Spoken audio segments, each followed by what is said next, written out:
Hola, ¿qué tal? Muy buenos días. Sean todos bienvenidos. Maestros de educación primaria de la zona 34, Las Vigas de Ramírez, educación especial. Maestros de educación física de las zonas 299 Perote, 34 Las Vigas y 301 Las Vigas foráneas, así como todos los invitados especiales a este conversatorio Niños con Mentes Fuertes, en donde seguramente encontrarán varias pistas para saber hacia dónde vamos a llevar a los niños y cuál es el papel del adulto en la infancia para afrontar los cambios. En este conversatorio contamos con la presencia de los ATPs de la Oficina de Supervisión de la Zona 034 Las Vigas. Maestro Reveriano Marín Ceballos. Gracias, maestra. Buenos días a todos. Bienvenidos. Maestro Andrés Hernández Nochebuena. Hola a todos. Muchas gracias, maestra, y bienvenidos. Maestra María Silvia Ruth León Hernández. Buenos días a todos, bienvenidos. Asimismo, se encuentra con nosotros el maestro Esteban Hernández, supervisor de educación física.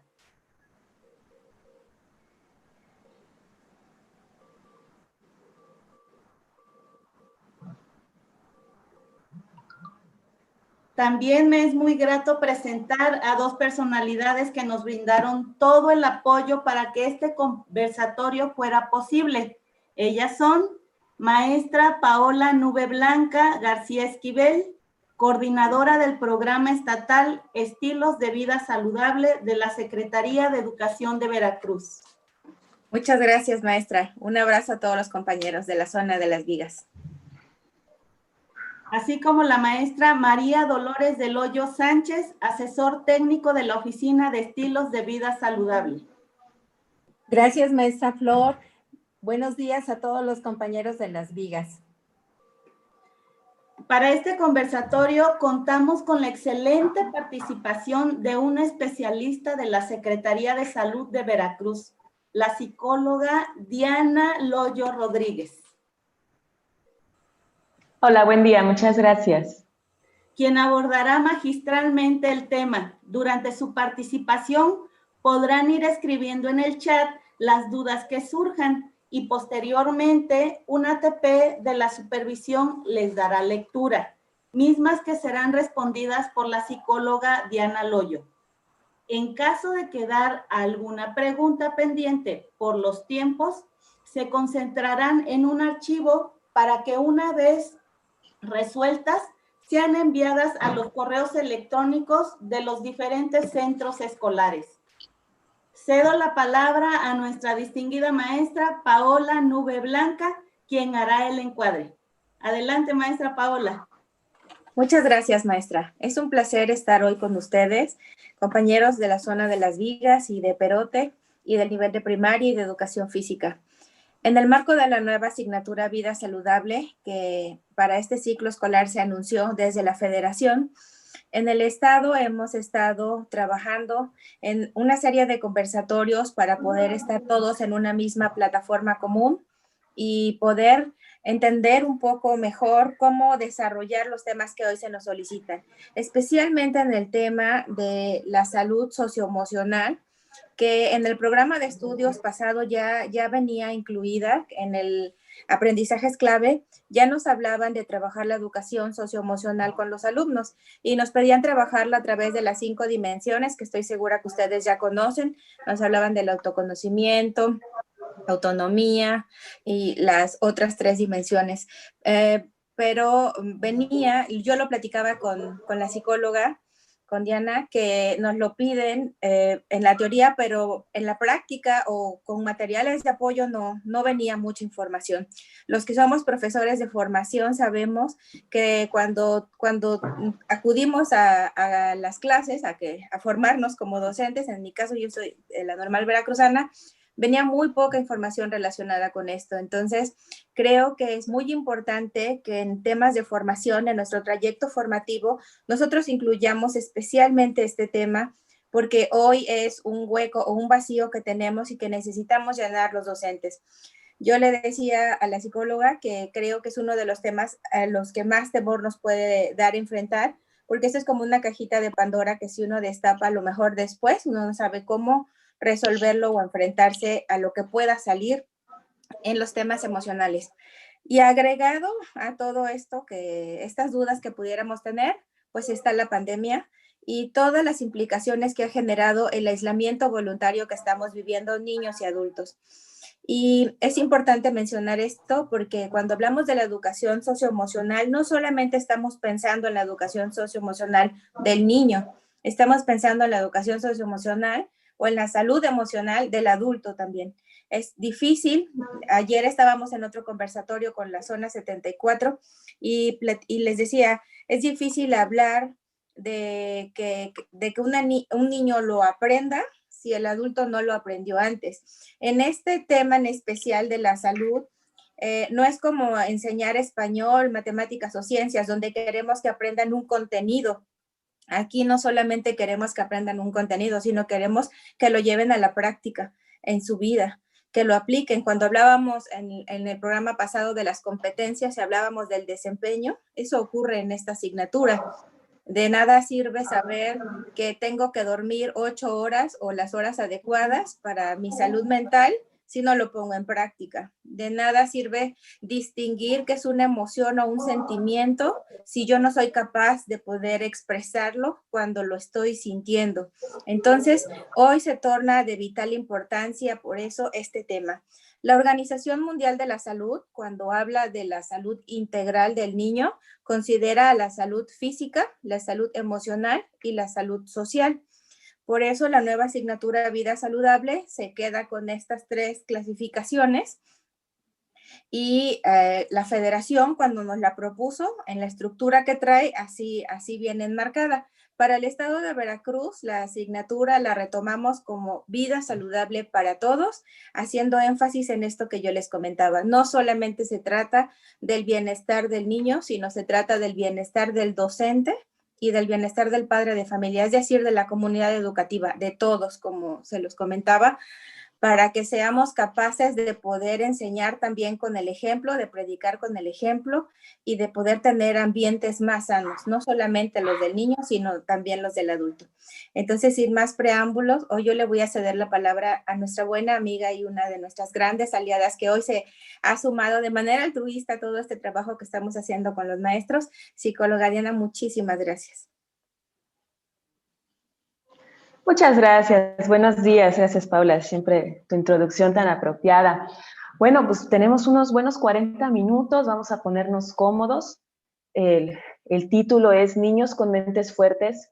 Y desde ahorita, por si alguien pierde la conexión después o se tiene que ir a algún compromiso, sí es importante para mí dejarles claro que la palabra fuerte tiene que ver con la capacidad que nuestros niños tienen de resolver sus situaciones cotidianas, tiene que ver con un manejo de emociones.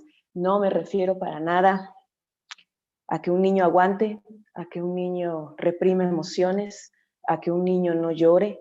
La fortaleza, tenemos que empezar a tener esta imagen, esta forma de un niño que puede saber qué hacer con su emoción, identificarla, gestarla, para que en algún momento pueda ir en este flujo cotidiano y llevar su vida. ¿Qué pasa o qué hemos visto? Bueno, que en los últimos años, las últimas generaciones, y lo observamos en consulta, bueno, de manera particular lo observo en consulta, estamos creando niños muchas veces con menos fortalezas, ¿no?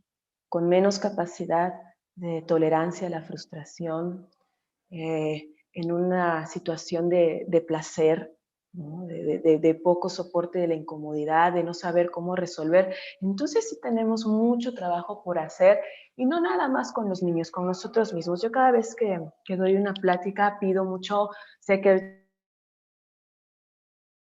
es para maestros, a lo mejor para el Jamos, pero siempre pido que la escuchemos como personas, como seres humanos, como integrantes de una familia. Seguramente tenemos algún hijo, algún sobrino, alguna pareja, alguien con quien vivimos, y toda esta información sirve para mejorar las relaciones. Hace poquito vi un estudio en una conferencia de un estudio de la felicidad y decía que un componente básico para que una persona sea feliz está íntimamente relacionado con la calidad de las relaciones que tenemos con nuestros cercanos. Entonces no es la persona feliz la que más tiene, ni la que tiene más éxito, ni la que tiene más dinero, sino la que mejor puede estar en compañía de alguien más y que puede llevar estas relaciones sanas. Entonces por ahí va esta situación de crear niños con estas mentes fuertes y estas mentes capaces. Y lo vamos a ir checando. A ver, la que sigue, por favor. Vamos a ubicarnos en donde está nuestro lobo feroz. Voy a ir viendo igual también la página, por si puedo ir viendo ahí la presentación. Bien. Fíjense, yo hago aquí alusión al cuento de los 3 cochinitos. Bueno, aparte, ¿quién no lo conoce? ¿No? Maravilloso el cuento. Y nos dice mucho, por algo ha perdurado de generación en generación. Tenemos ahí un cochinito, si ustedes recordarán, que hace una primer casita, invierte muy poco tiempo porque quiere ir a jugar, quiere ir a tocar su instrumento, entonces hace su casita de heno. Y aquí, ¿qué nos dice? Bueno, que una estructura, aquí hablo de estructuras de personalidad y las voy de manera simbólica poniendo como en el material de este cerdito, ¿no? Entonces, una persona con una estructura de heno, hago referencia a que es una persona que se dedica más a un placer, a que no tiene claras sus necesidades, hay una poca inversión en ellas, poca responsabilidad también, y va buscando más el placer inmediato que el bienestar, que era como le pasaba a este cochinito. De ahí nos tenemos un cochinito que ya le invirtió un poquito más, que dice, no, de paja no, porque por cualquier cosa se me cae, mejor si la hago ahí de madera. Entonces es una persona que está en crecimiento, es una persona con una estructura de personalidad que puede empezar a ver más de sí mismo, a planear proyectos a largo plazo, que puede empezar a postergar un poco el placer inmediato por una parte del compromiso, hay una mayor inversión. Esto es lo que esperamos nuestros niños cuando ya después de ciertas etapas en la niñez donde el narcisismo está lo que da, que puedan empezar también a promover estos planes, a este control de impulsos, a esta toma de decisiones. Y bueno, lo que queremos lograr todos en algún momento es la integración y la consolidación de esta estructura de carácter, donde fomentemos estas palabras que son tan maravillosas, que es la responsabilidad y la autonomía. Y son 2 palabras que muchos no tenemos claro qué significan, cómo vivirlas, y lamentablemente recaemos en conductas nocivas, conductas muy lastimosas para nuestra salud, como autolesiones, consumo de sustancias, relaciones dañinas con las demás personas. Yo trabajo en la Secretaría de Salud, es mi segunda casa, yo estoy muy agradecida, soy parte de un programa muy bello que es de prevención de adicciones, formo parte de la Red Nacional de UNEM-SCAPA. Después les voy a recomendar maestros que, bueno, a nivel estatal tenemos 17, allá en Jalapa tenemos nuestro centro de atención primaria en adicciones. Acérquense a ellos porque ellos también les pueden apoyar en capacitaciones y en temas de habilidades para la vida, ¿no? Entonces, bueno, a ver, le continuamos a la siguiente. Fíjense que vamos a ver en esta plática, bueno, a lo que me voy a referir cuando les digo de una mente fuerte. Voy a hablarles de cómo el querernos es una construcción. Lamentablemente, muchas veces lo que más escucho son frases de, es que tienes que quererte. Hijo, quiérete como eres. Acéptate como tal. Pero no terminamos de comprender que el afecto hacia nosotros mismos es una construcción y es algo que se hace en conjunto con el adulto.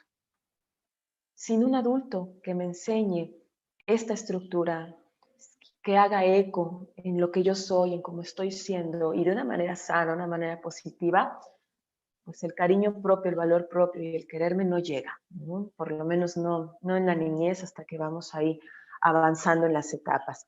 ¿Por qué es importante el papel de los adultos en la infancia para afrontar estos cambios? Como ahorita mencionábamos, Estos meses deben estar siendo de un crecimiento y un aprendizaje importantísimo para todas las familias, donde lamentablemente o estamos creciendo o nos quebramos. O nos quebramos porque no sabemos cómo afrontar los cambios y estamos lastimando a estos niños en nuestro seno familiar. Ahí mencionando durante la plática pistas, ¿qué me puede ir diciendo que mi niño tiene una mente fuerte? ¿Qué me puede ir diciendo que yo sí estoy formando una relación con mi alumno, con mi esposo, o cualquier persona que soy su cuidadora? ¿Qué me puede ir diciendo que sí la estamos armando? ¿Va? Y bueno, el reto de cada día, ojo, no podemos hablar de una crianza, no podemos hablar de una educación si no hablamos de cómo fomentar el autocuidado físico y mental. Esa es nuestra tarea de siempre. Y claro que siempre empezamos por nosotros mismos. Ayer de repente en una consulta con un niño con un grado de obesidad importante, y decía la cuidadora, yo quiero que él aprenda a cuidarse. Y de repente sacaba de su bolsa unos 3 botes de jugo, ¿no? Que era lo que le iba a dar ahí para ese ratito por si tenía sed, ¿no? Estos jugos con altas cantidades de azúcar. Entonces, ¿qué está pasando ahí? Bueno, que nuestro cuidador tiene que aprender también. No puedo yo mandar el mensaje del autocuidado si como cuidadores estamos también fallando en eso. Yo les aseguro, se los firmo, ustedes jamás tendrán que mencionar la palabra autocuidado si lo actúan. Jamás tendrán que dar un sermón, que nos encanta a los adultos y a los cuidadores por dar un sermón, pero ese es nuestro placer. Ese es nuestro placer. Ese no tiene que ver con la formación del niño o del adolescente. Pero jamás tendríamos que dar un sermón si actuáramos en relación a estos conceptos. Entonces, ahí se los voy dejando de tarea. Oigan, fíjense en la siguiente, por favor. A mí siempre me gusta empezar a definir las cosas diciendo lo que no es. Yo sé que lo correcto es decir lo que sí es, pero me fascina porque es como ir rompiendo ciertos estereotipos, ¿va? Entonces yo les voy a decir qué no es la mente fuerte, porque es lo que en común encuentro de ideas que podemos tener los familiares en el sistema, ¿no? No es rigidez. La fortaleza no me habla, no sé si han escuchado de alguien que dice, es que esa persona tiene un carácter fuerte.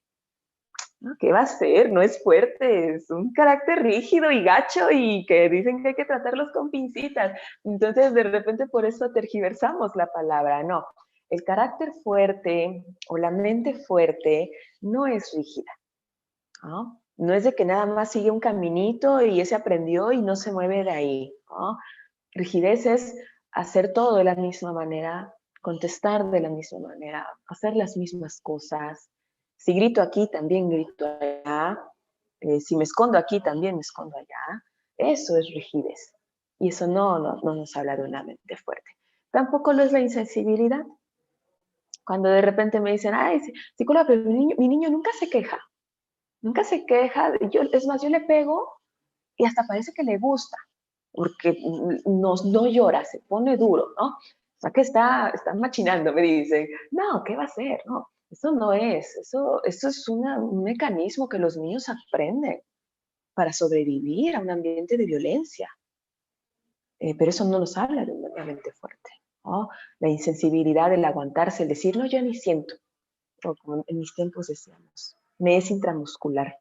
Pero no va por ahí la mente fuerte, ¿no? Tampoco es el que aguanta, tampoco lo es.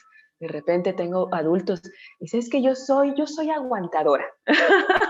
Pues está bien, ¿no? Qué bueno que seas de buena madera, pero no nos vamos a clasificar tampoco de mente fuerte, ¿no? Tampoco lo es cerrarnos, sino permitirnos experimentar.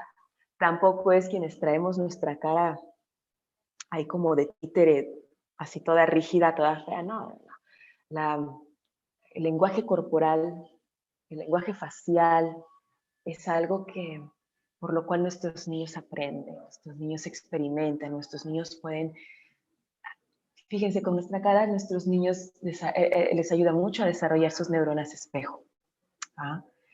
Y las neuronas espejos son básicas para la empatía. ¿Queremos niños empáticos? ¿Queremos niños que sepan la emoción del otro? ¿Cómo siente el otro? Pues tenemos que observar nuestras caras. Por eso el contacto visual es tan importante. Ahí digo, ahorita con que estamos en línea y aún así, ahí medio los estoy viendo. Pero siempre en una conversación el contacto visual es muy importante. Fomentar el contacto visual es muy importante.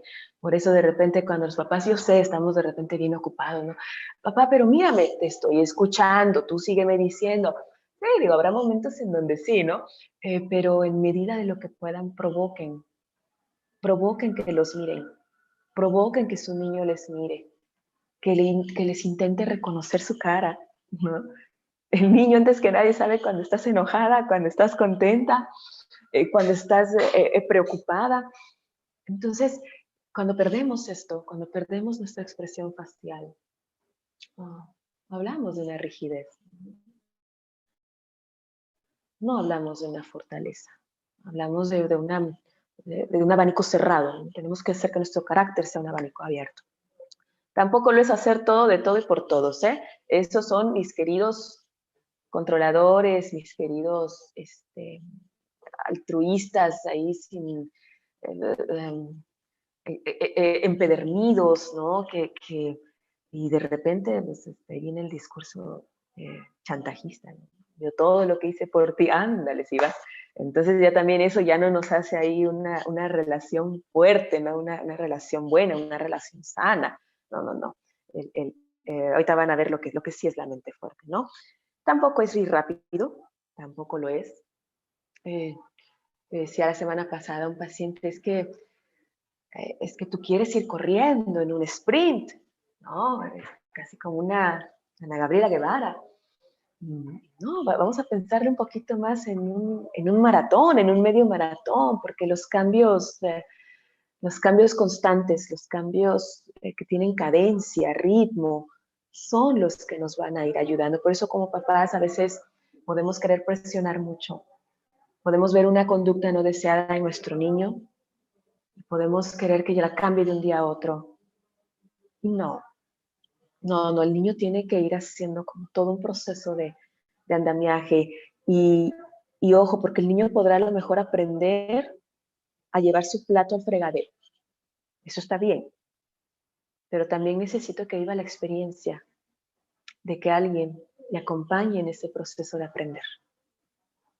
Porque entonces ahí yo también voy a estar creando un niño que va a poder enseñarle a otro, que va a poder ser tolerante, que va a poder ser empático, que va a poder regular sus emociones. Entonces a veces tenemos que preguntarnos, ¿yo qué quiero? ¿Que mi hijo haga algo? ¿O que mi hijo viva una experiencia de aprendizaje? Creo que son cosas muy diferentes. Bueno, la que sigue, por favor. Me voy aquí al ¿qué sí es? ¿Qué sí es entonces el carácter fuerte o la mente fuerte? Y ahí ya le pongo su nombre de psicólogos que nos encanta, la palabra resiliencia. La resiliencia es esta capacidad de poder sobreponernos, ¿no? De poder sobreponernos a las situaciones cotidianas. Entonces, lo que sí es autocontrol. Y autocontrol no quiero que lo entendamos, por favor, como el aguantarnos, ¿no? El autocontrol es reconocer la experiencia, reconocer la emoción y saber qué hacer con ella. Reconocerme triste y saber qué voy a hacer con eso. ¿Ah? Y eso si a los adultos muchas veces nos cuesta trabajo. Imagínense los niños que lo están aprendiendo de los adultos. ¿Sí? ¿Qué es una mente fuerte? Ser flexible, lo que les decía. La mente flexible es aquella que puede de alguna manera ir dándole camino a las vicisitudes de la vida, ¿no? Me cerraron esta calle, pues me voy por esta otra. Que no se pudo de esta manera, pues agarro otra manera, ¿no? Y lo hago.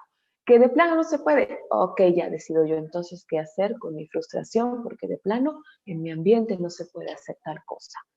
Pero eso requiere mucha, mucha inteligencia. Cadencia. Cadencia, siempre me gusta esa palabra. La cadencia es el ritmo, ¿no? El ritmo, el saber en qué momento moverme, en qué momento detenerme, no tener que ir rápido y a velocidad. Delegar tiene que ver con una mente fuerte. Saber que hay cosas que puede hacer y que tiene que hacer y cosas que no. Y ojo, porque aquí de repente entramos los que podemos ser papás sobreprotectores, o también en el estilo de los maestros, hay maestros sobreprotectores, ¿no? Entonces también ahí tenemos que aprender a delegar, ¿sale? A saber qué puedo, qué no, qué le puede dar al otro, porque fíjense, esto de delegar no es que otro haga un trabajo, no es eso. Delegar es decirte, yo creo en ti y creo que tenemos la misma visión y creo que es hacer. Y entonces el delegar es dar, el delegar es algo que dignifica, es algo que me hace crecer. Si al niño desde pequeño le delegamos, le damos más allá de una instrucción, más allá de una regla de casa, le delego. ¿Sabes qué? En ti está el mantener, no sé, a nuestro perrito limpio cada 15 días, ¿no? Esa es tu función. Y entonces el niño se lo apropia, lo cree, se sabe capaz, se sabe responsable. Y desde ahí, fíjense, estamos viviendo esta experiencia que es la responsabilidad. Que no es solo hacer cosas. A veces me dice, es que yo soy muy responsable porque yo llevo a tiempo a mi trabajo, yo hago las cosas. Sí, ese es como un tinte, ¿no? Un pedazo de la responsabilidad. La responsabilidad tiene que ver con este saberme en voluntad de hacer estas cosas, ¿no? Y muchas veces, nos quejamos de niños fodongos, nos quejamos de que, ay, es que mi hijo no hace nada, no mueve un dedo en la casa. O luego nuestros alumnos, es que ni una tarea me entregan, qué bárbaros. Pues hay que checar cómo está ese concepto de responsabilidad en ellos. Muy bien, pues ahí están más aproximaciones de lo que sí es la mente fuerte, ¿no? También acepta lo que está fuera del alcance. Hay una habilidad hermosa que es la perseverancia. Eso, quien lo tiene, qué maravilla. Pero también hay un lado no tan sano de la perseverancia, y que es la necedad. Y hay que ayudar a nuestro niño a saber cuando, eso es un arte, eso es, a veces no sabemos hasta que termina la experiencia, ¿no? Y ya podemos decir, ok, fui necio. A todas luces, en ningún momento eso se podía hacer, ¿no? Pero yo seguí, está bien. Pero el solo hecho que el niño pueda reconocerlo ya es ganancia, ¿no? Entonces siempre, no tachemos las conductas de nuestros niños. Rescatemos siempre lo positivo, siempre. Decimos, es que el niño es necio. Bueno, sí, ok, pero antes de ser necio es perseverante. Y tú como adulto y cuidador tienes que ayudarle a encontrar un buen uso a esa perseverancia antes que se convierta en una necedad. Y ayudarle a ver la diferencia. No vamos a tachar al niño, no vamos a limitarlo, a suprimirlo, a decir que no sea, o quererlo formar como un mini de nosotros. Es observar a nuestro niño, extraer su temperamento, sus características y ayudarle a darle una buena forma, ¿no? Entonces, si como adultos tenemos un carácter fuerte, vamos también a aceptar todo esto, a optimizar nuestros recursos que tenemos al alcance y a saber cómo vivir en la adaptación y la consonancia. ¿Cuántos de nosotros nos resistimos en marzo a decir, no, ¿cómo pandemia? No, ¿cómo que sin clases? No, ¿cómo que sin salir? Pues sí, es normal, la resistencia va a ser normal, ¿no? ¿Qué tanto tiempo nos quedamos en la resistencia? Eso sí es la señal de nuestra mente fuerte. Una mente fuerte dice, ok, me resisto, ya vi que esto va en serio, ya vi que así es la cosa, me adapto. Y entonces, ¿qué decido hacer con esto? Porque eso es algo claro que yo no puedo cambiar. Si yo lo pudiera cambiar, pues ya alguien más lo hubiera hecho, ¿no? Pero ya estoy clara que no. Entonces, ¿qué voy a decidir hacer con estas condiciones? Lo mismo con nuestros niños, ¿de acuerdo? La que sigue, por favor, vámonos tendido. Ahora, la pregunta, a ver, ¿por qué unos, y regresándonos al cuento anterior, ¿por qué unos tenemos estructura de heno y otros de ladrillo? ¿Por qué creen? Miren, la personalidad es algo maravilloso, es tan maravilloso como enigmático, como tan claro. O sea, de verdad es una cosa bien curiosa. Pero si tenemos en cuenta que nuestra personalidad se va a formar de acuerdo a cómo es mi relación con mis cuidadores, aquí sí te pido si me puedes enfocar para que quede bien clarita la presentación, por favor, para que esté yo en la pantalla. La personalidad tiene que ver básicamente o se forma de 3 maneras. Y esto tú como cuidador, como maestro, lo tienes que tener muy, muy claro. Y más en edades de los 0 a los 12 años, que se forma gran parte de la personalidad. Ya desde los 12 a los 16 ya la vamos ahí moldeando un poquito más, pero pues ya está ya la gran parte hecha. Se va a alimentar de tres factores, ¿no? El primero, de acuerdo a la relación que yo tenga con mis cuidadores. Este es un punto básico. No importa si es la mamá, si es el abuelo, el tío, el hermano mayor, quien funja como cuidador, de acuerdo a la relación que yo tenga con esa persona, se va a moldear mi carácter. ¿De qué otra manera se va a moldear el carácter? De acuerdo a cómo sea la relación entre ese cuidador que tengo y otro. La mamá y la abuela, la mamá y el tío, el hermano y la mamá, el papá, como sea que esté compuesta la familia. Ahorita no me digan que si es que es uno, o dos, si es que la familia está compuesta, como sea que esté compuesta la familia, siempre hay una figura cuidadora. Entonces, de acuerdo a cómo esa persona se relacione, va a ser también nuestra personalidad. Y otro tercer punto tiene que ver con cómo mi cuidador se relaciona con el mundo. ¿Vamos claros hasta aquí? Entonces, a veces me dice algún cuidador, yo no entiendo por qué es así, psicóloga. No entiendo por qué yo soy de tal manera con ella. Ajá, está muy bien. Pero a lo mejor ella, tu chamaquita, tu chamaquito, observó algo diferente en tu relación con alguien más. O observa, o a lo mejor eres muy platicador con los amigos. Y decimos, ay, ¿por qué mi hija es tan tímida? Ella cómo ve que yo platico y soy ajonjolí de todos los moles. Digo, bueno, pero, a ver, ¿y platicas así con tu esposa? A lo mejor no.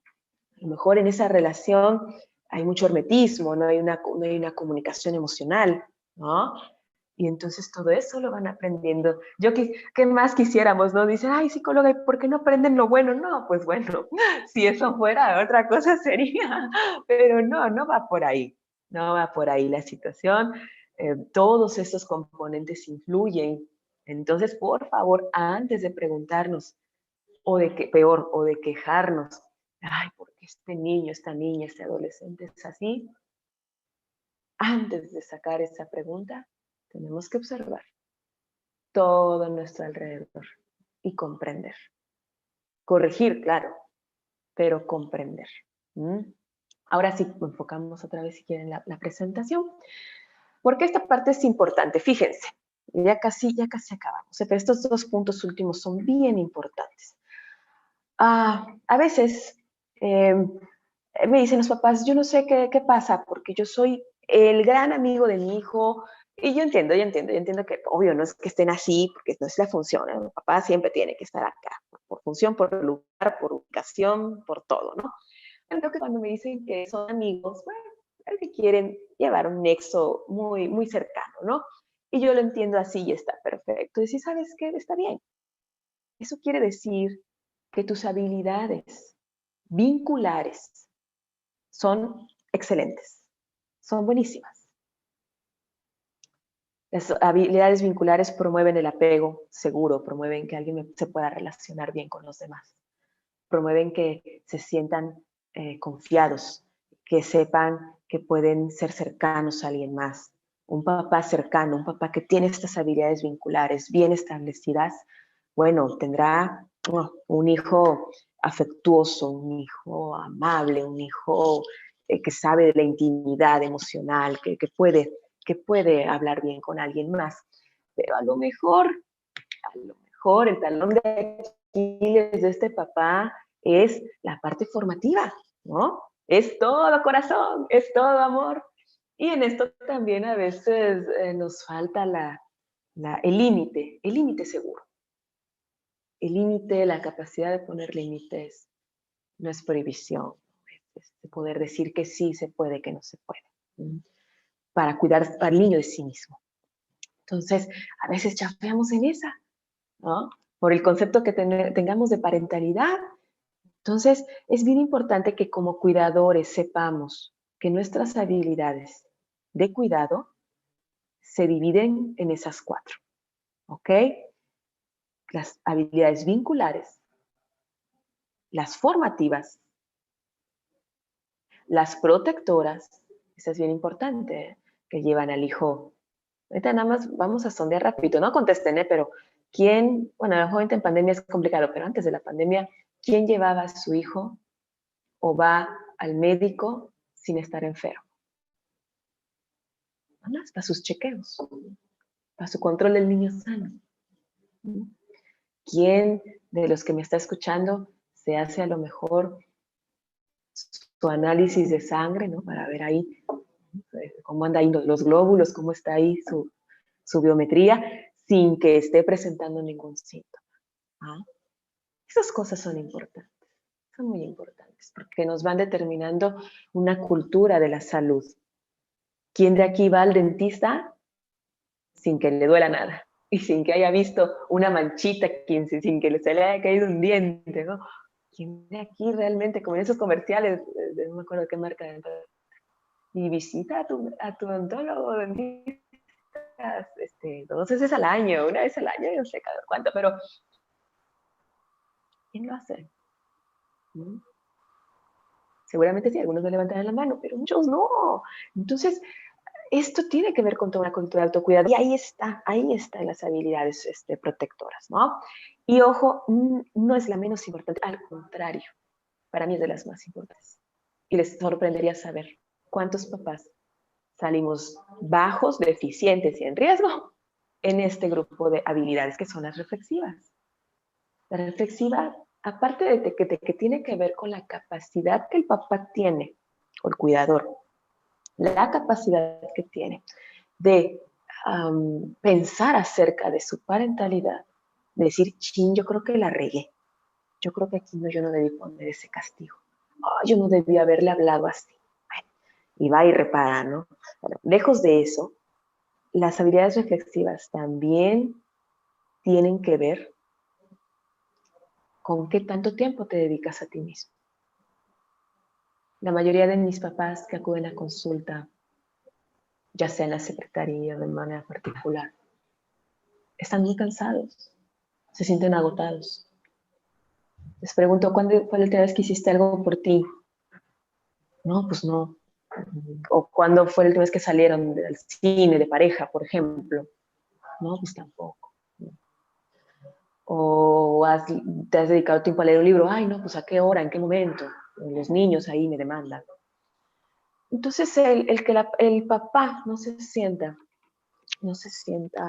descansado, en crecimiento, realizado, híjole, pues va a ser difícil.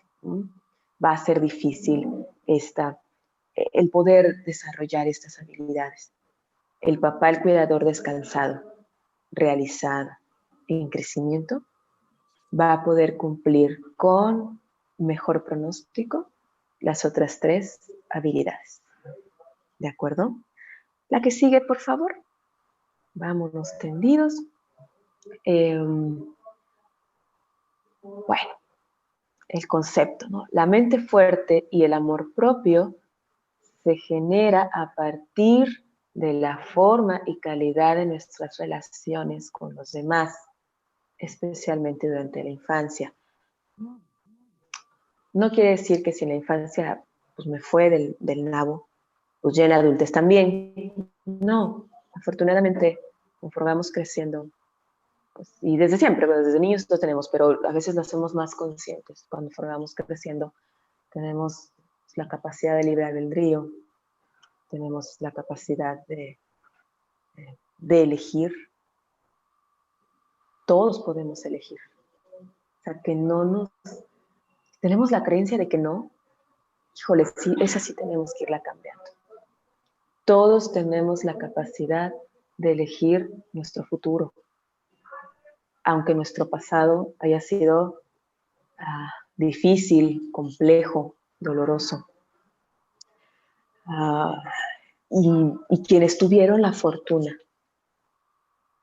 de tener una infancia en donde pudieron desarrollar estas habilidades y este amor propio, me queda claro que harán lo mismo por la infancia que viene en su siguiente generación.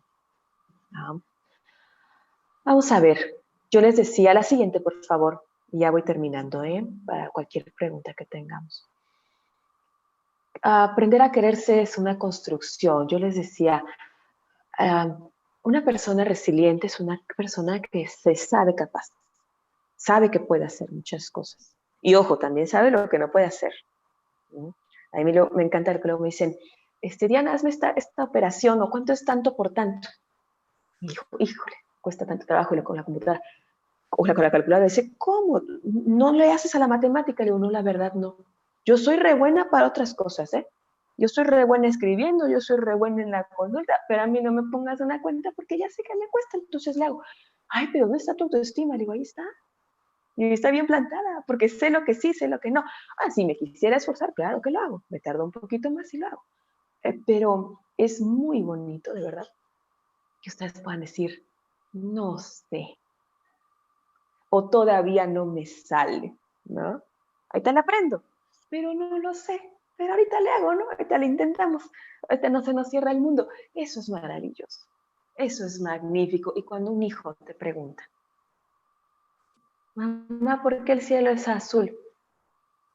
Por favor, antes de contestarle cualquier cosa, si en verdad no sabemos qué contestar, digámosle, hijo, fíjate que eso no lo sé, pero qué bueno que me preguntas. Ahorita lo vamos a buscar, a ver qué podemos encontrar. Es maravilloso que un papá pueda decir que no sabe. Lejos tiene que estar la creencia de que un cuidador tiene que saberlo todo, porque entonces también ponemos ahí un estándar muy alto para los hijos, ¿no? El hijo tiene que saber que hay cosas que vamos construyendo en el camino, que no somos seres terminados, que podemos cambiar, ¿sale? Ok, la construcción de aprender a quererme. Ya me desvié, pero ya me regreso. ¿Cómo me aprendo a querer? Son tres variables, ¿ok? Ahí las vemos. El modelo mental. El modelo mental quiere decir lo que pienso de mí y lo que pienso del otro. Cuando yo me quiero, puedo tener un concepto bueno de mí y también un concepto bueno del otro. Cuando tengo un concepto bueno de mí, pero malo del otro, genero relaciones distantes.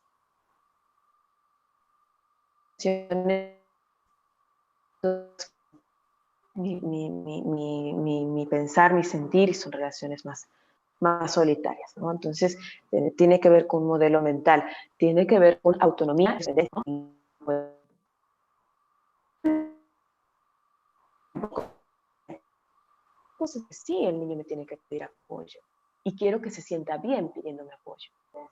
Y hay cosas que me va a encantar que no me pida apoyo, porque ya sabe que puede hacerlo. Entonces, vayamos a buscar este equilibrio entre esas dos.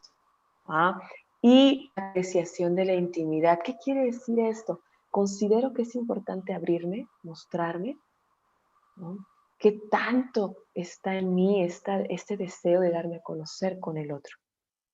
Si tenemos un equilibrio en estos tres factores, podemos hablar de que tengo una buena construcción en mi carácter, que tengo una buena construcción en quererme, y esto nos habla de un pronóstico de unas buenas relaciones. La última, por favor. Nada más la frase, Claro, debemos meter cuidados en nosotros. Pues queremos lo mejor para nosotros y no invertirle y no cuidarnos y no hacer cosas por nosotros, ¿no? Eso es la inversión. Y la inversión abre camino al amor propio. Ay, no. Por eso es básica la inversión que hacen los papás, los cuidadores en un inicio. Al principio el niño no invierte en él mismo. Es a través del cuidador de esta inversión. Y conforme el niño va creciendo, él aprende que vale la pena invertir en él. Ahora, para que crezca y se abra el camino, tanto en la tierra como en el aire, está la fortaleza. Entonces, para ser fuertes, tenemos que tener nuestro amor propio. Y bueno, ahí les digo siempre del agradecimiento hacia las personas que nos dieron esta semilla para hacer, porque chuecos, derechos, o como sea, hubo alguien que estuvo ahí para formarnos, ¿no? Y a veces podemos ser muy críticos y muy duros con lo que no nos dieron y dejamos a un lado lo que sí. Entonces vamos a esperar que nuestros pequeños recuerden siempre lo que sí dimos, ¿no? Muy a pesar de nuestros fallos, debilidades o defectos. Aquí concluyo para dar tiempo a las preguntas que pueda haber en estos 10 minutitos. Gracias. Tenemos una pregunta. Sí. Dice, ¿es recomendable como adultos ir a terapia aun cuando creamos que no hay mucho que arreglar en uno? ¿Podremos descubrir mucho en nuestro interior?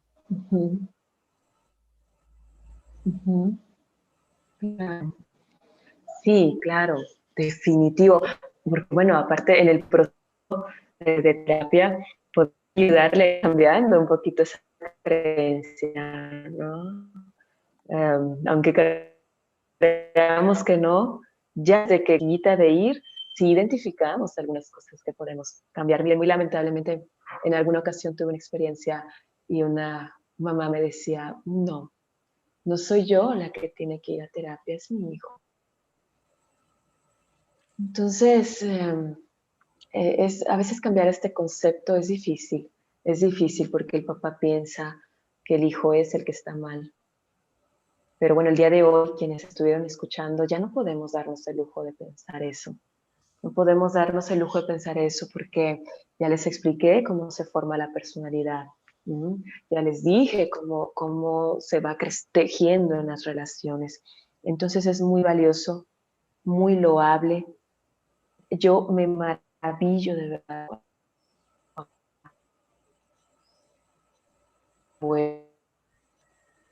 a decirme, yo sé que algo estoy haciendo, sé que estoy haciendo algo que no está bien, algo mal, pero no sé qué es. Y quiero saber, porque estoy perjudicando a mi hijo, a mi nieto, a quien sea. Entonces, decir eso, bueno, es valiosísimo, es valiosísimo. Y actuar a tiempo también lo es. Lamentablemente seguimos batallando ahí con algunos estigmas de que si te va a corregir, que si te va a juzgar. Y no, la realidad es que no es nada de ese mundo. Al contrario, o sea, la idea del proceso es poder sacar esas habilidades que tenemos, eso que podemos mejorar, que podemos pulir. Y bueno, qué mejor herencia. Ya déjense de una casa, de un carro. Bueno, si quieren dejar eso, pues está bien también, ¿no? Pero la mejor herencia es un niño, un joven, un adulto que sepa estar en paz consigo mismo, ¿sí? Que sepa cómo calmarse, que sepa cómo reaccionar ante los problemas. Por ahí me pedía la maestra que si podía yo eh, hablar acerca del manejo de la ansiedad. Claro que sí, pero lo primero de todo es que mi hijo va a aprender a manejar su ansiedad de acuerdo a cómo yo como adulta la esté manejando. Básico, ¿eh? Y si a lo mejor él ve que yo empiezo a hacer mis respiraciones controladas, conscientes, no como toro resoplando, así que ya no aguantamos y ya que le queremos dar el chanclazo al niño.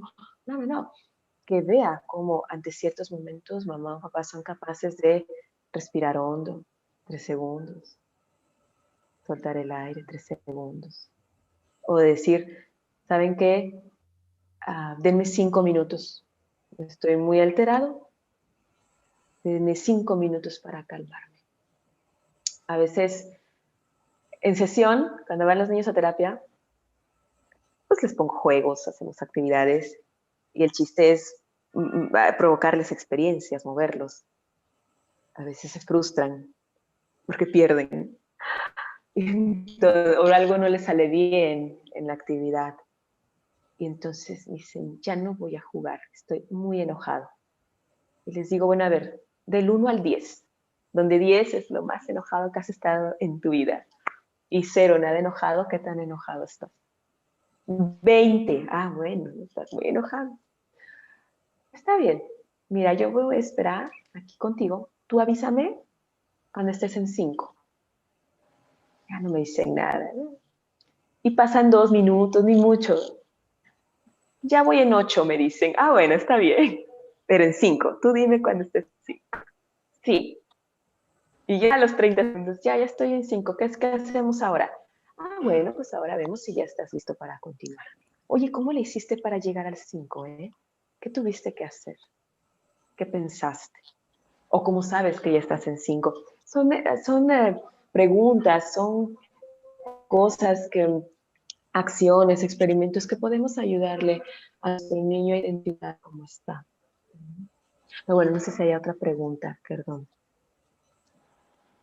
Sí, hay otra pregunta, psicóloga. Dice así, ¿qué actividades podemos proponer a los alumnos y padres de familia para fortalecer sus mentes? Ok, bueno. Sí, a ver, qué bonita pregunta. No podemos hablar de una mente fuerte sin fomentar el autoconocimiento. No se puede. Una mente fuerte es una que sabe cómo tiene el cabellito de la cabeza, cómo tiene la uña meñique por hablar de algo físico. Y hablar de algo emocional también es muy importante. Entonces, para estos papás que se pueden ir adentrando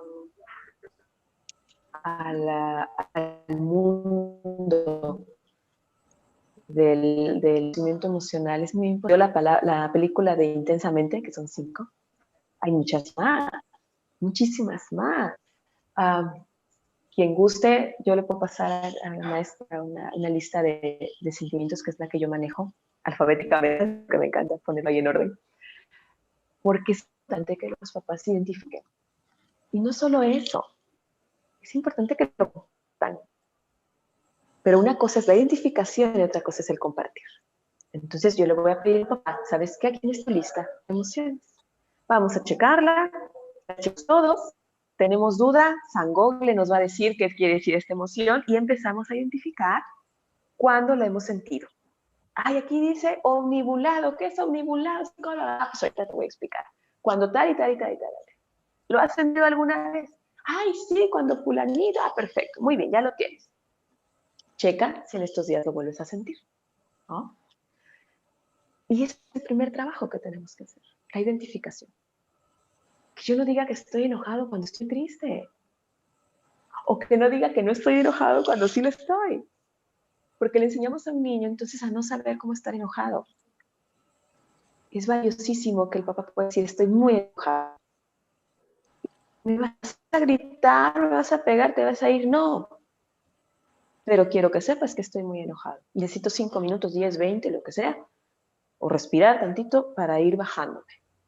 Ok. Entonces, primero identificamos la emoción, reconocemos la emoción, reconocemos qué sensación física hay en cada emoción. Hay quien de luego tiene dolores de cabeza muy fuertes y dicen, no sé por qué me duele la cabeza. ¿Cómo no vas a saber? Hay una tensión, hay una ansiedad, hay una angustia, hay una preocupación. Tienes que traerla a ti, tienes que hacerla muy consciente. Y bueno, después de ir trabajando con eso, con el que podamos identificar, y también ayudar al alumno a identificar, tenemos que ayudarle a que lo exprese. Pero ojo, grábense esta frase. Todas las emociones están permitidas. Todas. A veces es muy difícil para un papá escuchar que un hijo odia, o que un hijo quiere venganza, o que un hijo está muy triste. o que un familiar se siente muy avergonzado. O sea, hay emociones que sé que no son muy agradables de escuchar, pero no podemos restringirlas. Cuando un hijo dice, estoy muy enojado, y le decimos, ay, no, pero ya ponte contento. No, pero ¿por qué? ¿Por qué le vamos a cambiar su estado de ánimo? Porque a ti te incomoda. Porque tú no sabes qué hacer cuando tu hijo está enojado o está triste. Eso es un abuso.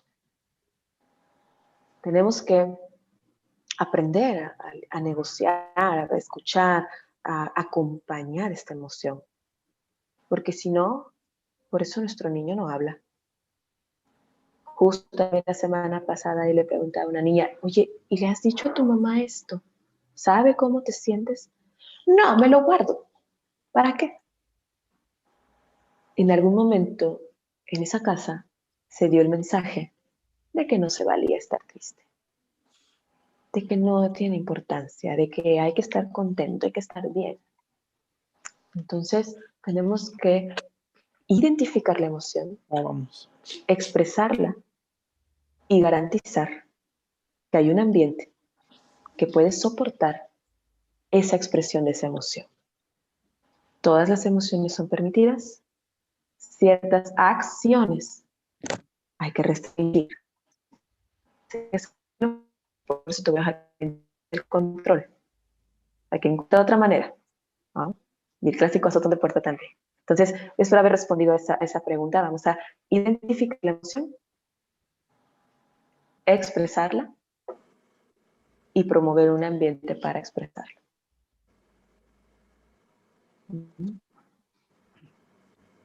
Muy interesante, psicóloga. Tenemos varias preguntas. El maestro Rebe se las va a ir haciendo porque el tema está muy interesante. Muchas gracias. Rebe, por favor. Sí, la siguiente pregunta es, ¿cómo reeducar a los padres desde la escuela? ¿Algunos tips? Es difícil reeducar a alguien que no quiere, que no tiene la voluntad. Ojo, la voluntad es el deseo, elegir libremente algo. Entonces, antes de reeducar, yo pediría sensibilizar, ¿no? Antes de reeducar, yo diría, ¿cómo podemos hacer que este padre tenga la curiosidad? ¿Cómo hacer que este papá quiera involucrarse? ¿Cómo puedo despertar en él ese deseo? Entonces, muchas veces con estos pequeños ejercicios, experimentos, podemos irlo haciendo. Pero ojo, no nos engañemos, no pensemos que siempre va a ser posible esto. Créanme que cuando un alumno tiene una relación sana, una relación bien vinculada con su profesor, esto puede muchas veces marcar el rumbo de la personalidad de este joven. Y esto también tenemos que tenerlo en cuenta. Sí, podemos sensibilizar al papá, podemos hacer preguntas. Podemos preguntarle, oye, ¿cómo crees que siga tu hijo? ¿O qué pase con tu hijo de aquí a 5 años y sigue cómo va? Tanto las cosas buenas como las no tan buenas. Entonces, con esas preguntas vamos sensibilizando, vamos promoviendo un cambio. Trabajemos con quien sí quisiera trabajar. Quien no es complicado. Bueno, aquí en terapia lo vemos, es complicado, ¿no? Pero si puedo concretar la respuesta es sensibilizar. En lo que el maestro lee la siguiente pregunta, sí, yo le haría una. ¿Qué recomendaciones o estrategias les puede dar a los maestros para trabajar las emociones y los sentimientos para que ellos la puedan aplicar en línea? Como usted sabe, en este momento los maestros estamos trabajando así, de manera virtual, no presencial.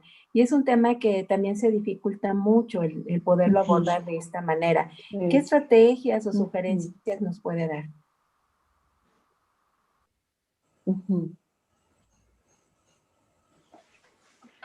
Los niños y todavía los adolescentes aprenden mucho a través del juego, a través del hacer.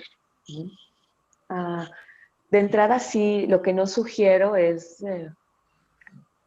leer cada emoción y explicarla, ¿no? De entrada, no. Eso ya vendrá en el momento después.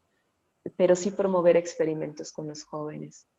Por ejemplo, mandarle a cada uno una emoción y que la tienen que actuar. Por ejemplo, que la actúen en una clase y que el grupo tiene que adivinar qué es lo que está actuando, ¿no? Pues eso puede ser una.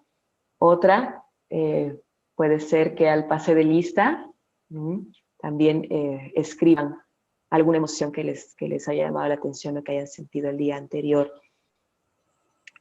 Pero nuevamente, sí podemos hacer estos experimentos siempre y cuando estemos con el compromiso de brindar un espacio para ello. Porque si en algún momento un niño expresa que tiene cólera y yo como maestro le niego eso, o le digo que no sienta cólera, que eso es muy feo, que se calme, ¿no? Con toda la mejor intención seguramente. Pero entonces nuestro niño no volverá a expresar eso. Aprenderá que esa no es una expresión fácil de digerir. Y la bloqueará. Entonces, sí, podemos hacer actividades, experimentos, podemos pedir que lo dibujen. A ver, si pudieras poner el enojo en un dibujo, ¿cuál sería, no? Y que esa sea su foto de perfil en ese día, no sé, cómo estén trabajándolo, ¿no? O mostrarla en la pantalla. O poemas, canciones incluso, los jóvenes están muy dentro de las canciones, les gustan mucho. Y entonces, sin temor, así les mencionan alguna de reggaetón o algo por el estilo, ¿qué pasaría si le hacemos profundizar? Bueno, a ver, ¿por qué te gusta esa? ¿Qué hay? ¿Qué te hace sentir esa canción? Y entonces le ayudamos al joven, no le estamos diciendo qué hacer, no le estamos diciendo qué sentir, estamos indagando en ellos. Y para el joven muchas veces eso es maravilloso, que alguien le ayude a provocarse ese autoanálisis, que alguien diga, a ver, ¿qué me hace sentir? No, pues me encanta porque me hace sentir tal cosa. Pues maravilloso. Y gracias por decírmelo, ¿no? Entonces, muchas cosas podemos hacer con esa creatividad, pero insisto, si no estamos seguros, espacio seguro, apropiado, nos vamos con tiento, ¿no? Que no queremos que sea contraproducente, ¿sale? Entonces, todas las emociones son permitidas, ciertas acciones hay que restringirlas. Muchas gracias. Sí. Psicóloga, hay otra pregunta. Dígame. Si Sí. pudieras hablar de porcentaje, ¿en qué medida la personalidad se ve influida por la parte genética y en la parte contextual? ¿Y en la parte qué, perdón? Contextual. Ya. Bueno, mira, lo que pasa es que dentro de nuestro ramo, de nuestra ciencia, el temperamento es algo con lo que nacemos. Esa es como la respuesta, ¿no? Hay cosas inherentes, ¿no? Genéticas hereditarias que ya traemos. Eso se va viendo pues, desde los primeros años de vida. La parte del carácter es completamente contextual. Completamente tiene que ver con que su temperamento a lo mejor es muy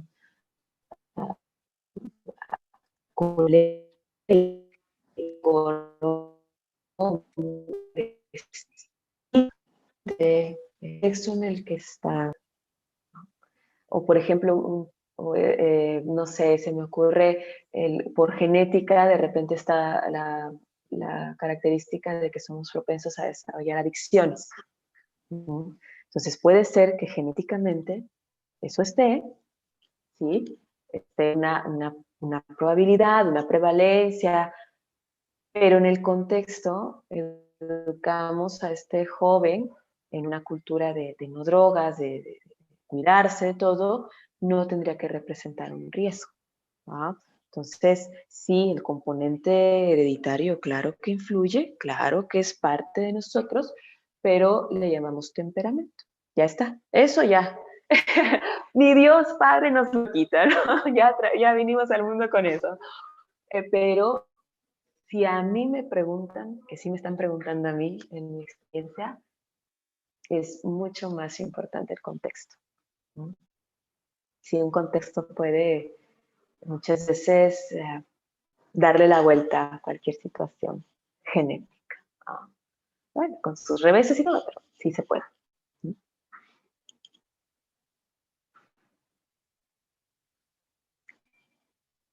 Y siguen varias preguntas, el tema Sí. bien interesante, espero que sí, pues no sé si dé tiempo de aclarar todas, como ya quedamos, si alguna quedara pendiente, pues luego amablemente le pedimos psicóloga que nos Sí, haga claro. llegar las respuestas. Bueno, aquí está otra, dice, la parte más difícil es la aceptación.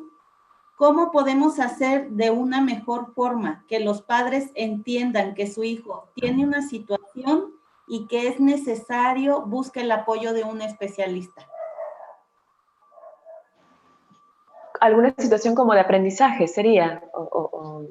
¿Sí? Sí, de ¿Diferente? aprendizaje, alguna conducta que no Bien. es adecuada, Ok. que detectan los maestros. Bueno, ok, a ver, referente a las conductas, a las situaciones de aprendizaje, bueno, ahí hablamos como todo de un proceso de duelo del padre, ¿no?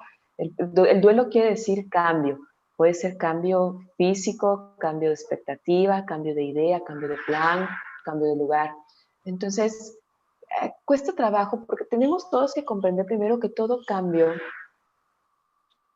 me desarrolla un proceso psicológico.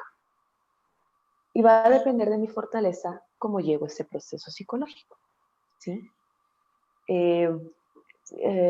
Digamos que fulanito sabe que no pone atención a clase. Bueno, no, ¿cómo va a ser? Ay, mi hijo, no, y la negación, ¿no? Entonces, sí hay que tener mucha sensibilidad con nuestros papás, comprender que es un proceso que para unos puede ser muy sencillo. No falta el papá que te dice, yo sé lo que tengo en casa, maestra, yo no me ciego, ¿no? Y dices, bueno, y es papita porque ya ese papá ya sabe. Pero otros papás que no tienen esa conexión a lo mejor con sus hijos, que viven en una fantasía, bueno, viven en una fantasía por algo, que les cuesta trabajo hacer contacto con su realidad y no ven esto. Entonces yo pido mucho que como maestros, pues primero tengamos en cuenta esto, ¿no? Que para un papá enfrentarse con un recado, con una indicación, con una señalización de un maestro, puede no ser tan sencilla. Pero bueno, ¿cómo apoyarlos? Primero desde la comprensión. Si un papá encuentra a un maestro cálido, a un maestro que está dispuesto a apoyar, a un maestro que puede darle opciones alternativas, ¿no? Puede ayudarlo en su proceso de aceptación también. Y a su vez, en el proceso de aceptación del alumno, que también es cosa, ¿no? Cuando papá han dado no ayudamos, también puede dar sensibilidad. Entonces, lo que dice y lo que piensa, lo externa, porque así lo aprendí en casa. Bueno, entonces el niño dice, pues sí, claro, yo no soy grosero, yo así tengo que hablar. Entonces, claro que postergamos el proceso de aceptación, ¿no? Ya no lo podemos ver ni notar. Entonces, sí es importante abordarlo con el papá, sensibilizarlo y, ojo, es muy importante de hablar de las consecuencias. De las consecuencias en un primer punto, de las negativas, sí se vale decir, sabe que si esto continúa así, para él va a ser muy difícil retomar el año, o puede ser muy complicada su relación en el grupo, pero siempre también es importante hablar de las consecuencias positivas. Es decir, ¿qué de bueno puede pasar para su hijo, para usted, si ustedes aceptan o pueden ver esta parte de la problemática? ¿No? ¿Qué de bueno puede pasar? Y ayudar al papá a concentrarse en esto positivo, ¿no? Pues a lo mejor podría llevar mejor relación con usted, podría hacer mejor sus tareas, podríamos frustrarnos menos, ¿no? Al reconocer tal y tal limitación. Exacto. Entonces, hay que ayudar al papá a ir por este camino de aceptación y mostrándole lo que puede pasar si seguimos así, pero también vender la idea de las cosas buenas que pueden pasar si cambiamos, ¿no? Bien, y aunado a ello hay otra pregunta. ¿Es bueno dejar que los hijos cometan sus propios errores? ¿Qué tanto se debe procurar seguir una normalidad en las labores educativas? Sí, por favor. ¿Toda la pregunta? Porque... ¿Qué tanto se debe procurar seguir una normalidad en las labores educativas? ¿Se debe bajar el nivel de petición y llevar un aprendizaje muy ligero o seguir y tratar de dar lo mejor? Ok. La primera de si dejar a los hijos cometer los propios errores, claro que sí. Claro que sí, con varias condiciones. Primero, yo entiendo ahí que es como bajar la sobreprotección, permitir que el niño experimente. Ya lo decía Montessori, ¿no? Hay que agitar el ambiente para que el niño experimente. Entonces, la condición es esta, no dejarlo solo. O sea, darle siempre el mensaje, uno, de que estamos ahí pendientes. Dos, hablarle de lo que puede pasar, tanto las cosas buenas como las no tan agradables. Y tres, y básico, tenemos que enseñar la habilidad de reparar. Un error puede ser grande, puede ser pequeño, pero siempre puede ser reparado. Y va a ser de gran ayuda si enseñamos a nuestros hijos esta capacidad de reparación. Apenitas mi hijo me pidió tomar agua, tiene 4 años, para que se pongan en contexto, 4 años y medio, tomar agua mientras hacía su plana de la A cursiva, le di su agüita, la dejó su vaso en su escritorio y en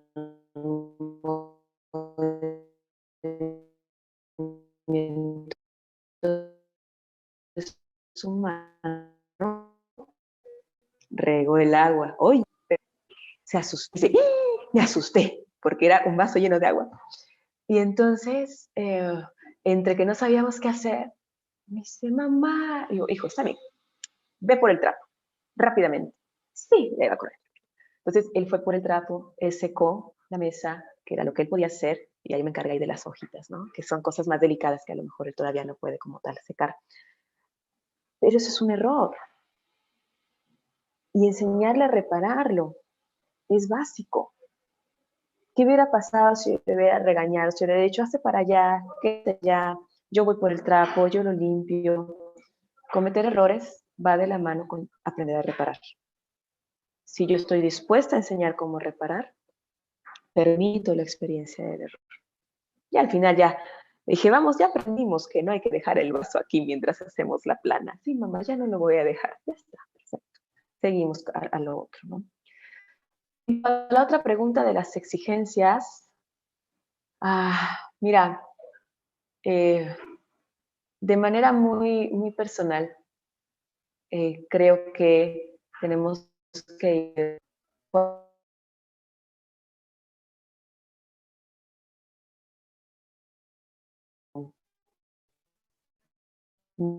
el mismo, un exceso frustrante, eso sí. Y yo creo que cada maestro, desde su formación, tiene la habilidad de medir qué tanto puede su grupo, o sea, de su capacidad de crecimiento, qué tanto puede llegar hasta aquí o qué tanto puede solo llegar hasta aquí. Yo dejaría esa tarea a cada maestro con cada grupo de ir midiendo qué tanto pueden dar, que sean sensibles, ¿no? Si los alumnos están respondiendo bien, excelente, le continuamos. Si veo que realmente no está habiendo un aprendizaje, y ahí viene la flexibilidad, pues qué bueno, le muevo. Lo hago de otra manera. Yo he escuchado de maestros que dicen, no, mi clase de 15 minutos. Y ya está. Porque media hora no, 15 minutos y lo demás que haga. Perfecto. No, mi clase sí de 1 hora porque si no se distraen. Perfecto. El maestro mejor que nadie conoce y comprende a su grupo. No va a haber, ahorita no va a haber como que si lo hice mal, si lo hice bien, lo están haciendo conforme la experiencia les puede ir estando dando. ¿Ah? Gracias.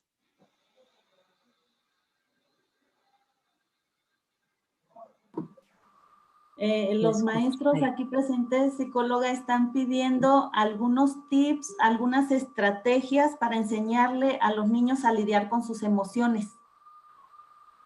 Excelente, muy bien. Ok, para lidiar con una emoción, primero me tengo que reconocer capaz de poder escucharla, ¿ok? De poder escucharla, si a lo mejor en clase, saben que ayuda mucho que uno como maestro, igual como terapeuta, igual como adulto pueda decir, yo comprendo, yo entiendo que esto no es fácil, sé que cuesta trabajo poner atención, sé que cuesta trabajo no revisar el teléfono en lugar de poner atención. Sé que de repente se voltean a ver al gato, de ya les dio hambre. Yo entiendo que es difícil. Y entonces, ayudar siempre al alumno a buscar las cosas positivas, las cosas estables, ¿no? Es decir, sí podemos hacer a la expresión de las emociones, sí podemos, pero siempre primero tenemos que aceptarlas y comprenderlas. Entonces, cuando un alumno escucha a un maestro que puede comprender lo difícil, lo abrumador, lo retador que es esta experiencia, ya desde ahí tenemos la mitad del camino andado. Y si después de eso podemos ayudar al joven, sí, a expresarlo y reconocerlo, podemos preguntar, oye, ¿y qué has hecho con esa frustración? Nada, pues prefiero quedarme acostado en mi cama 2 horas. Ok, eso es lo que has hecho. Bien, ¿y qué tal te ha resultado?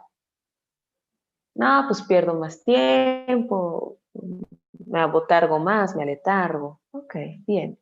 ¿Qué otra cosa crees que puedas hacer? Vamos a generar ideas. Genérame una idea. ¿Qué tal en lugar, a ver, de acostarte 2 horas, qué tiempo crees que pueda ser suficiente para ti? No, pues a lo mejor media hora y de ahí me pongo a escuchar una canción. Excelente, bien, dale. ¿No? Entonces, ahí va más o menos la estructura. ¿Qué has hecho con esa emoción? ¿Cómo te está resultando? ¿Qué otra cosa puedes hacer? El maestro no da las respuestas. Generamos que el niño y el adolescente lo hagan.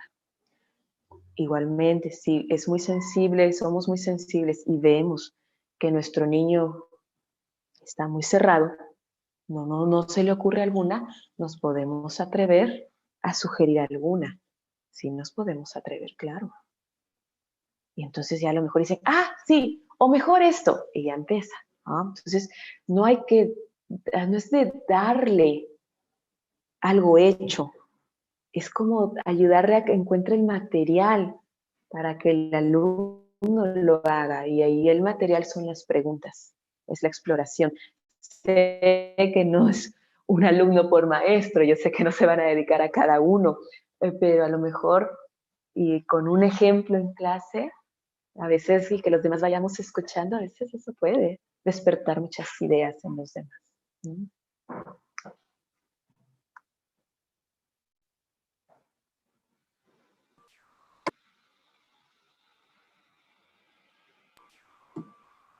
Bueno, hay otra, dice, ¿cómo evitar juzgar o minimizar las emociones por no saber manejarlas o porque desde nuestra experiencia nos es permitida aplicar frases como los niños no deben llorar, no es para tanto, etcétera?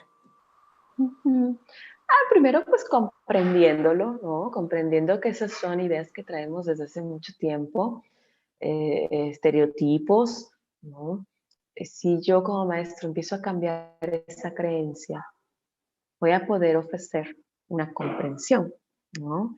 Claro, ¿quién de aquí no ha pensado de repente cuando el adolescente que le cortaba mal el cabello y dice que no, que ya no va a volver a la escuela y que no quiere que lo vea nadie y trae hasta gorra y capucha?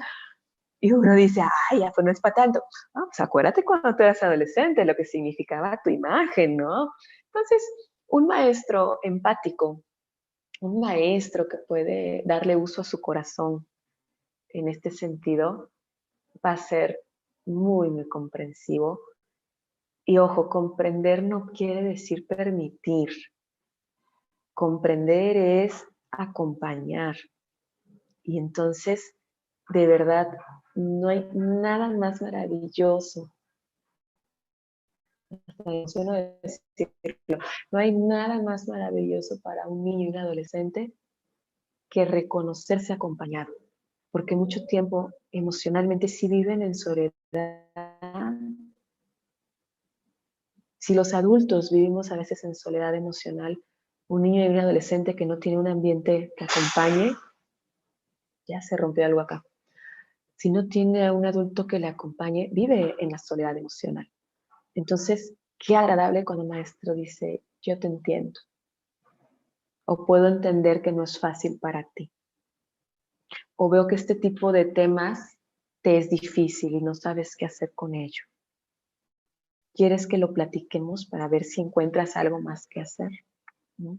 Entonces, sí, tiene mucho con ser un buen maestro, aparte de los conocimientos que ya tienen, es despertar nuestro corazón y volver a de ser humano que lo llevan con su propia familia. Bueno, también los más beneficiados van a ser ustedes y su familia, ¿no? Pero los alumnos son dignos elementos y seres humanos para poder ir practicando este vínculo.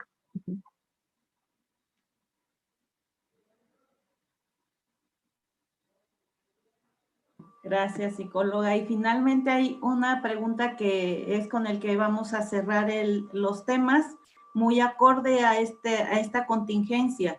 ¿Cómo se puede mejorar la autoestima en los niños por el encierro, por el COVID-19? Excelente, sí. Bueno, recordemos que la autoestima es un trabajo constante. Bien, desde ahí la autoestima tiene que ver con lo que pienso, lo que siento y qué tanto pido lo que necesito. Claro que lo podemos trabajar muchísimo y ahora más que nunca. Podemos trabajarlo, por ejemplo, desde el solo hecho de la aceptación del papá, del cuidador. Si el niño, el adolescente ve a un adulto o cuidador tranquilo, si lo ve aceptando la situación, si lo ve sacando el mejor jugo de las cosas que puede hacer, no importando tanto las que no pueda hacer, eso ayuda también al niño a sentirse tranquilo. Y además, para construir la autoestima es necesario que el cuidador constantemente señale lo que observa en su hijo. Hijo, hoy vi que te levantaste temprano sin que yo te llamara. Eso me hace pensar que descansaste bien y que estás listo para empezar tu día. Hijo, hoy vi que tu tarea la terminaste antes. Eso me hace pensar que quieres tu tiempo libre y jugar y hacer cosas, ¿no? Y que estás entendiendo bien los temas, ¿no? Hijo, vi ayer que te dormiste más tarde. Eso me hace pensar que algo te tuvo con pendiente. Describir. La autoestima en primeros momentos es describir. Yo le ayudo a mi hijo a que vea que yo lo noto, que yo lo observo, que yo sé leerlo y que le voy a ayudar a traducirse a él mismo, porque él todavía a lo mejor no es tan capaz de hacerlo. Y tenemos que ser muy respetuosos de nuestras descripciones, describir lo positivo y describir lo no tan agradable, pero precisamente para sacarlo y traerlo y trabajarlo. Esas son las formas de la autoestima. La autoestima no es echar porras. Digo, sí, o sea, échenlas, ¿no? A quien no le gusta. Los halagos, claro, sí. Pero la base de una buena autoestima es ayudarle a notar lo que él hace, lo que pasa con él y poderle dar un espacio de aceptación. Sí, le comentaba que a la psicóloga que, pues gracias por esta plática que de verdad que muy interesante, ya que nosotros los docentes nos va a servir de mucho estos tips que nos acaba de dar, porque en ocasiones, pues nosotros recibimos a los niños en la escuela cuando estamos en clases presenciales y no sabemos cómo vienen de su casa, del día, lo que vivieron el día anterior, lo que vivieron en la mañana. Entonces nosotros a veces nos enfocamos en los contenidos y queremos que el niño aprenda sin saber qué es lo que vivió el día anterior, ¿no? Y tenemos, con esos tips que nos acaba de dar, creo que tenemos que ver, ¿no? ¿Por qué viene de esa forma? No está dando lo que él rinde. Y muchas gracias porque de verdad que muy, muy interesante esta charla que nos acaba de dar psicóloga. Nos va a servir de mucho a nosotros los docentes. No somos los especialistas como usted, pero pues nos va a servir. Muchas gracias. Y gracias a la maestra Liz la supervisora de la zona, por esta invitación al nivel de educación física. Bueno, pues ya sabe que siempre estamos trabajando en conjunto. Muchas gracias, maestra, y a la maestra María Dolores, por estas pláticas que nos orientan y más en este momento que estamos viviendo. Muchísimas gracias por parte de la Supervisión de Educación Física y el nivel de educación física. Muchas gracias, psicóloga. De verdad que muy interesante esto que nos acaba usted de compartir. Gracias. Gracias. Gracias a ustedes por invitarme. Bien, con esto cerramos el conversatorio Niños con Mentes Fuertes. Muy agradecidos con toda la zona por estar escuchando esta conferencia que seguramente va a servir para el trabajo que realizan en el aula. Y gracias a todos los que estuvieron en este Zoom, sobre todo a quienes nos apoyaron a que se realizara por parte del programa de estilos de vida saludable. Y bueno, a la psicóloga Diana Loyo Rodríguez, por toda esta experiencia compartida con nosotros. Que pasen todos muy buena tarde. Gracias, saludos. Muchas gracias. Hasta luego.